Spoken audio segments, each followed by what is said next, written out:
तुम्ही पाहत आहात MCN न्यूज मराठी। मागील 2 ते 3 महिन्यांपूर्वी चिखली तालुक्यातील अंतरी ते गोद्री रस्त्याचे काम सुरू करण्यात आले आहे। सार्वजनिक बांधकाम विभागानं या रस्त्याचे काम करताना रस्त्याच्या दोन्ही बाजूंनी नाल्या करणे आवश्यक होते। मात्र रस्त्याच्या दोन्ही बाजूंनी नाल्या केल्या नसल्याने रस्त्यालगत असलेल्या शेतात मोठ्या प्रमाणात पाणी साचलं आहे। परिणामी शेताला तलावाचे स्वरूप प्राप्त झाले असून शेतातील पिकांचे मोठे नुकसान झाले आहे। शेतकऱ्यांनी सार्वजनिक बांधकाम विभागाकडे अनेक वेळा तक्रारी केल्या, मात्र त्याकडे दुर्लक्ष झाल्याने आज रोजी अनेक शेतकऱ्यांच्या शेतात पाणी साचल्याने पिके पाण्याखाली येऊन नुकसान झाले आहे। MCN न्यूज मराठीकरिता रवींद्र शिरस्कार, बुलढाणा।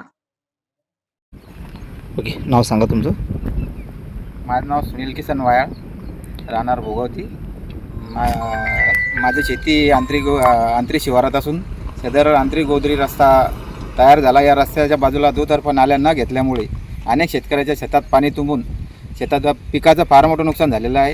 सदर प्रशासनाला सार्वजनिक बांधकाम विभागाला वेळोवेळी तक्रारी देऊन सुद्धा त्यांनी कसल्याच प्रकारची कारवाई केली नाही।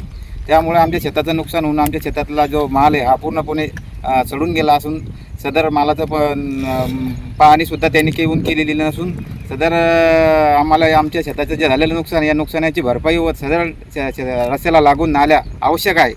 पण आवश्यक नाल्या असून सुद्धा त्यांना आम्ही वेळोवेळी तक्रारी करून त्यांनी कसल्याच प्रकारची दखल न घेता आमच्या अर्जाचा कसल्याच प्रकारचा विचार न करता आमच्यावर म्हणजे आमची जी मागणी ती मान्य केली नसून प्रशासनावर प्रशासनाने कशाच्या तरी दडपणाच्या खाली चालतं आहे। कशानं आम्ही जो वेळोवेळी कारवाई मागतो पण आमच्या कारवाईवर कसल्याच प्रकारची कारवाई होत नाही। आम्ही अर्ज करून